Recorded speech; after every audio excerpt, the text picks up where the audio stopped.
Ketua UMNO bahagian Arau kena panggil. Komen tu. Saya dah bercakap dengan Datuk Seri Syahidan petang tadi. Selepas dia kena panggil, saya ada telefon dia pagi, dia tak jawab. Petang dia telefon. Jadi kebetulan ada cerita kata dia kena ambil tindakan disiplin. Saya rasa isu tindakan disiplin dia tu hanya kerana bendera ada di dalam persidangan UMNO tu.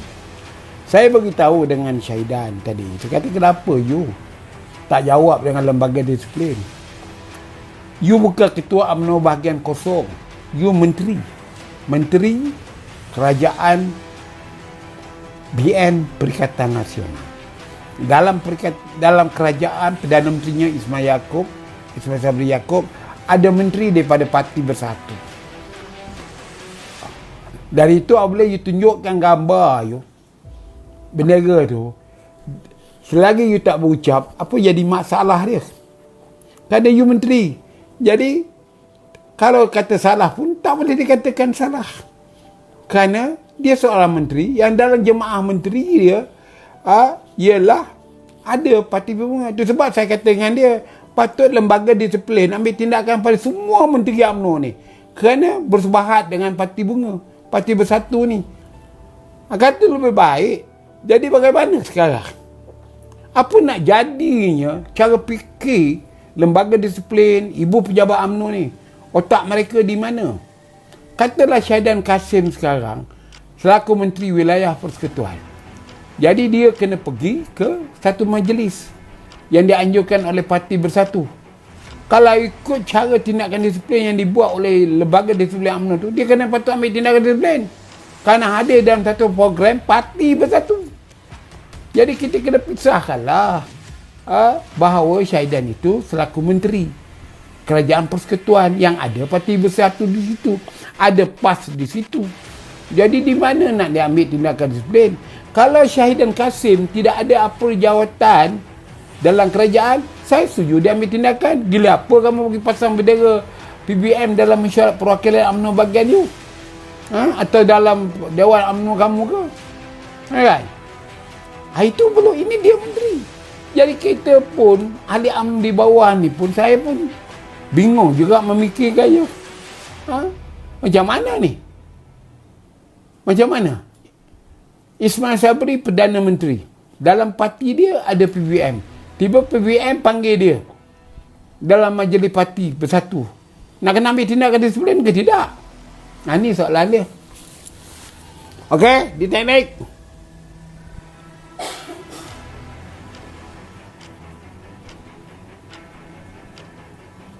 Bunga.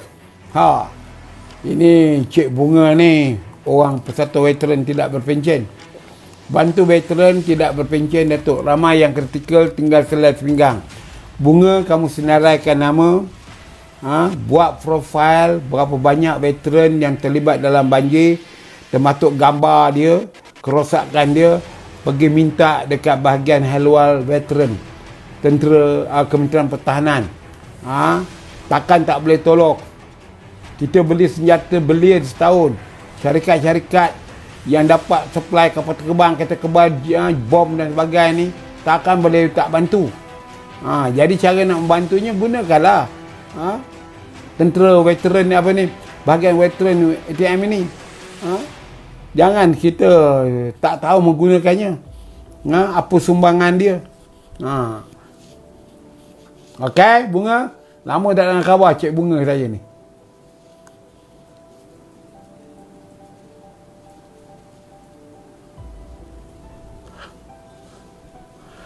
Vicentin tanya, Najib cadangkan buat Canal City. Kita dah buat kan? Yang dia buat belanja belian tu, apa nama dia? River of Life tu. Tu bukan Canal City ke? Bagaimana dia melihat Canal City tu? Yang Canal City ni yang penting dia, developer nak sauk tanah kiri kanan sungai tu, nak buat kondominium, nak jual. Itu ya yang diorang tahu. Jadi nak buat Canal City ni, masalahnya bagaimana nak selesaikan muara tu, Sungai Kelang kat depan tu, yang masuk pelabuhan tu.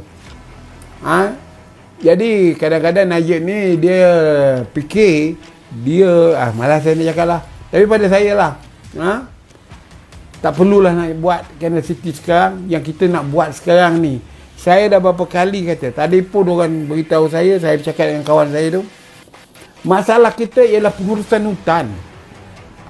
Kalau kita menguruskan hutan cara baik, sistematik,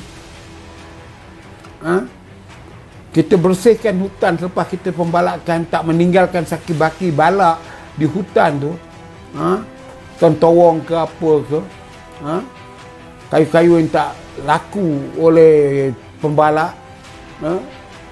tak terjadi seperti ini. Sekarang yang menjadi masalah, cubalah kalau bolehlah air tu kita angkat ke langit. Dia punya masalah di Sungai Kelang ke arah Kuala tu ialah geladak di bawah tu.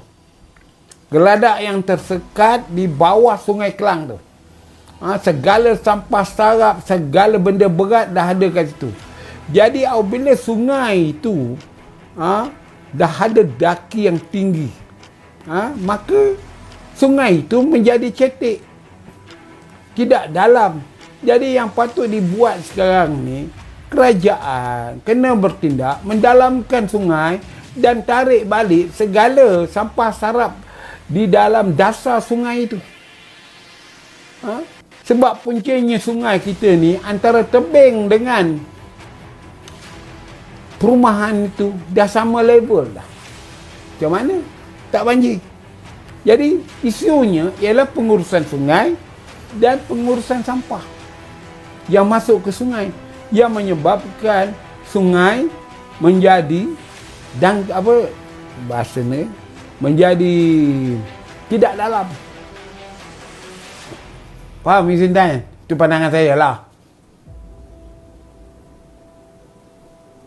Amidah Ahmad,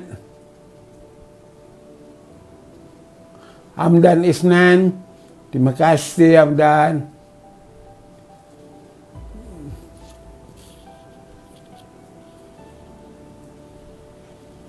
Okeylah tuan-tuan, biasalah saya bercakap 40 minit.